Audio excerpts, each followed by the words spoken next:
What's good, gamers, and welcome back to another episode of Trans Tea Time. I'm Trans, I'm here to spill some tea, and I'm your host, Kat the Vat. Now, on the docket today, we have some very exciting things. Gay furries have hacked the Heritage Foundation.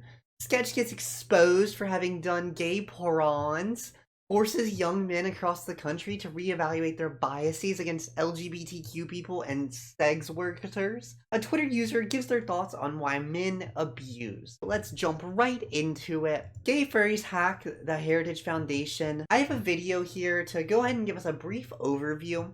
But first, some people are going to come out right and say, Trump doesn't want this, right? He's talked against it. Yet, in this video, he's here at the Heritage Foundation, and he's saying they're real good. Of institutions such as Heritage to lay the groundwork, and Heritage does such an incredible job at that. This is a great group, and they're going to lay the groundwork in detail. Don't let him tell you otherwise. Let's get right into the actual breakdown of the situation here today. Project 2025 is over and the FBI is about to get involved, and this has nothing to do with them falsely filing as a 501c3 organization. Though they did falsely file as a 501c3 organization, and multiple people are reporting them on the IRS website using Form 13909. But that's not what this one's about. Project 2025 is run by the Heritage Foundation, and the Heritage Foundation was hacked. Within the data packet, there is a lot of very interesting stuff that the FBI is going to want to investigate hasta pronto. What you're looking at the bottom of the screen is a bunch of different IP addresses for people involved within the think tank. You can see the locations of those IP addresses. That's China. Now, given the fact that the Heritage Foundation falsely filed as a 501c3 organization, I highly doubt that they filed any of the forms to let people know that they were lobbying on behalf of a foreign government. But they appear to be lobbying on behalf of a foreign government, and considering how much they've been ranting and raving about China getting involved in our politics, this one's pretty funny. Now, as this is all public information now, I want to be very clear that these are things that you can easily find and verify yourself. And I encourage you to look further into this because this is one hell of a story. Oh, and the hacker group released a hack every day for 7 days. And you might want to look at some of those too. Apparently they hacked one of our favorite countries. So in case you needed some good news. Tea to that. Additionally, apparently the founder of the Heritage Foundation also messaged one of the hackers involved in the hack, and he said some pretty brutal things. I don't think I can say them on YouTube. Now, if you want some additional learning, I have this TikTok here. We need to talk about it. Project by a Yale law grad, and she really just explains what Project 2025 is if you're unfamiliar with it. I'll make sure to put a link right in the description below. Moving on to the sketch situation. First, I want to start off with the sketch apology. We're not going to do the whole thing because it's about 6 minutes, but it's hilarious. Elephant in the room, I got a haircut. What a way to break the tension. Am I right? Wasn't planning on doing this today, but I guess so. Okay, I'll start from the top. Look at this, open and honest. That was me. That was me. It's okay, though. I will tell you what. Okay. 2 years ago, I did some stuff. I'm sorry if you've seen some of the stuff. You know, I'm a changed person.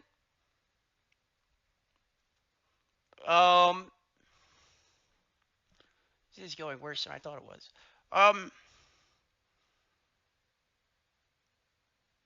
So 2 years ago, I did not have sexual relations with that man. I'm just kidding. I did. I did not have sexual relations with that woman. Possibly. Oh my gosh, that is a Catch on a banger. bag. So he's apologizing because he did get exposed, quote unquote, for being engaging in homosexual adult entertainment, right? Now, I just want to say, this is the video that exposed him. He's a cutie. That's all I want to say on this. Like, look at that. That is a cutie. There's no need for him to be apologizing about this. Honestly, I wish he still did make content like this. Getting right into the actual news of this, we've seen a lot of backlash, but everybody and their brother and their mother and their grandfather has made a reaction to this and given their thoughts about it, right? Which we don't think is necessary for us to do, because you know how we feel. We think he's a cutie, and I like Sketch. You know, I do want to actually talk about some of the reactions that I have seen and some of the like social movements. So if you're familiar with recent lore, Dr. Disrespect, who was a streamer who ended streaming a while ago, got exposed for being a pedophile, basically. Yet Dr. Disrespect has been found texting multiple younger age girls that are below 18, and he's openly admitted to doing it multiple times. Sketch might be a little gay. What? Might have kissed a guy or two. The fuck? Maybe he threw an outfit on back in the day. Might be. Get him out! Arrest his ass! Damn. That's treason against the United States. 1,000 years. No bail. This TikTok is just kind of pointing fun at the fact that people were defending Dr. Disrespect for being one of those, and even trying to justify it, like, oh, I need to see the messages. Oh, it's okay that this old man with a family is texting a 17-year-old or just an unidentified minor. We don't even know if they were 17 or 14 or 8 or 2 years old. Probably not 2 if they were texting, but versus, you know, people reacting to Sketch such as Sneeko being extremely hateful and really making it sound as if Sketch was this awful person. I do want to give an example video of some public reactions that I've actually been quite pleased with. I've been wrong in the past, and I will openly admit that to all of you guys. With this whole Sketch situation going on, I've honestly learned a little bit about myself. I was thinking about the Sketch situation last night and how I still like Sketch. I still enjoy him as a person, as a streamer, as an entertainer, as whatever you want to call him. And I found it weird that my thoughts didn't change on my opinion on Sketch, even though he did other stuff 2 years ago. So I kind of thought to myself, why would I think about any other person on this planet like that? Now, if you guys know me and you know how I post on social media, I'm a very open and I'm a very honest person about literally anything, and especially what I believe in. I'm sure a lot of you guys have seen my videos of me making fun of Chris from Mr. Beast for his whole transition and this, that, and the other. And while it's not the same as Sketch situation, it's very similar and very close. But with this whole Sketch situation, I've kind of learned as an individual, I can't be so close-minded to other groups of people. But to be honest, growing up and maturing is one hell of a drug. You are who you are, you love who you love, and there's no changing that. It doesn't matter who you were in the past. In other news, young men across the country are learning empathy for people They not like us. They not like us. not like them. Shout out to Sketch for encouraging this. Although, we do want to make note of... Shout out Banks. Shout out my parents. Like, shout out y'all. Like, following the Sketch situation, Sketch did admit that he was feeling kind of suicidal due to all of this that was going on. Thankfully, his bros were there, they stepped in, and they really pulled through. He said, "You awake?" Sketch said, "I'm sorry, bro. I didn't mean to involve you." "Bro, what do you mean? You're a boy. You didn't have to dip. You didn't involve us in anything, bro. You good?" "I'm over by the airport. I didn't know what to do. I'm so sorry." "Come back. You're good, dude." "The boys pulled up on me and woke me up. They wanted to make sure that you were good. You're good, bro. Come back. We're all here. You're the homie." "I'll come now. I just need someone to talk to." "We're all posted. Come back. You need me to call you a car?" "On the way." This says, "I'm glad this Sketch situation is finally making some of you MFs open up and see how external homophobia eats away at someone. It's not some liberal BS or whatever. Sketch was really contemplating committing over something that he shouldn't even have to apologize to in the first place. I effed up. I'm sorry. He shouldn't need to be feeling any of this." And that's true. There's really nothing wrong with being a little fruity, right? Honestly, diversity is queen. Shout out. I do have another video that I wanted to play about the Sketch situation.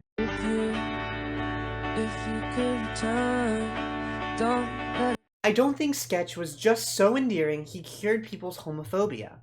It was seeing the support of his friends. It was men seeing that their friends, brothers, coach, barber, or coworkers would love them even if they committed the grave sin of queerness.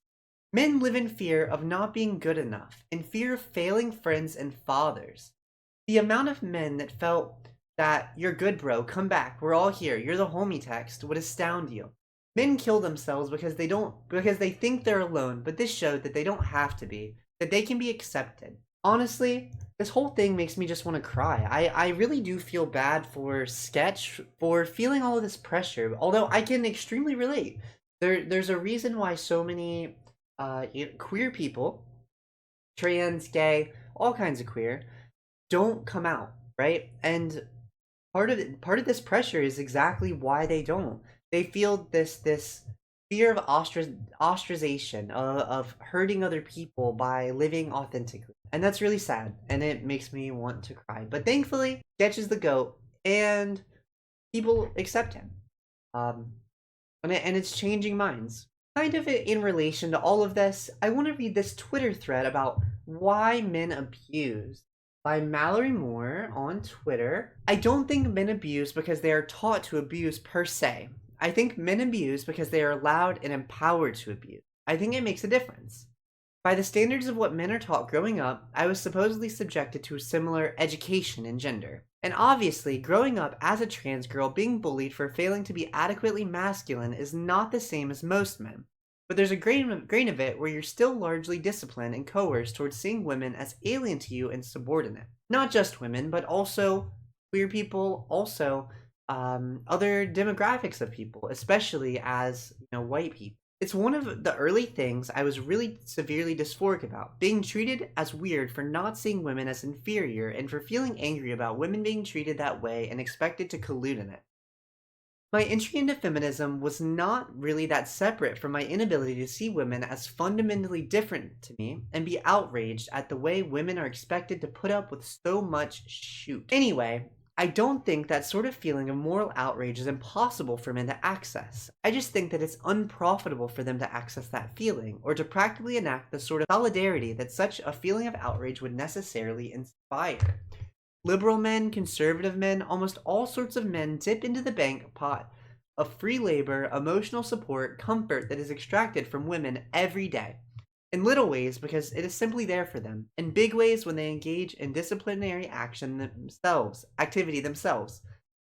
The idea that this is simply about how men are taught to be men, that it's just about stereotypes and ideology rather than that the ideology is mutually co-constituted with a constant process of discipline, theft, pillage, degradation, and devaluing of female life is just not correct. There remains specific-minded, responsible, thrill-seeking females only to overthrow the government, eliminate the money system, institute complete automation, and eliminate the male sex. Solanas. Every trans woman is living proof that education isn't enough to make a man out of a child. What I'm saying here really is we need more than just efforts to educate men out of male supremacist values. We need to stop it being in their interest to maintain the system of male supremacy. We need a revolutionary feminism that actually uproots things structurally. Now, I want to add on to this and say that I don't think it's just the system of, male versus female. I also think this does apply to queer people, to diversity of many kinds, right? Like, all kinds of people are taught and disciplined and coerced towards seeing other types of people as alien to you and potentially as subordinate, depending on who you are.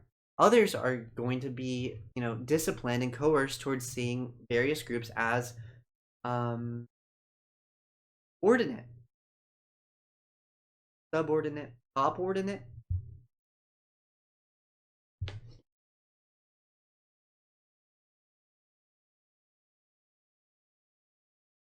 Superior. As seeing various people as superior to you. They're disciplined and coerced towards this. So I think this is kind of part of the reason why we saw so much of the backlash towards this sketch situation. And thankfully, we do have, like that example video that I showed, people that are coming to understand that it's a harmful reaction. Yeah. Oh, by the way, that example apology video, that wasn't the only one like that I've seen. I've actually seen a handful of them, but trying to find them in the search bar of TikTok was very difficult. So I only was able to find the one for this video. Anyways, thank you for joining me. let's finish our tea.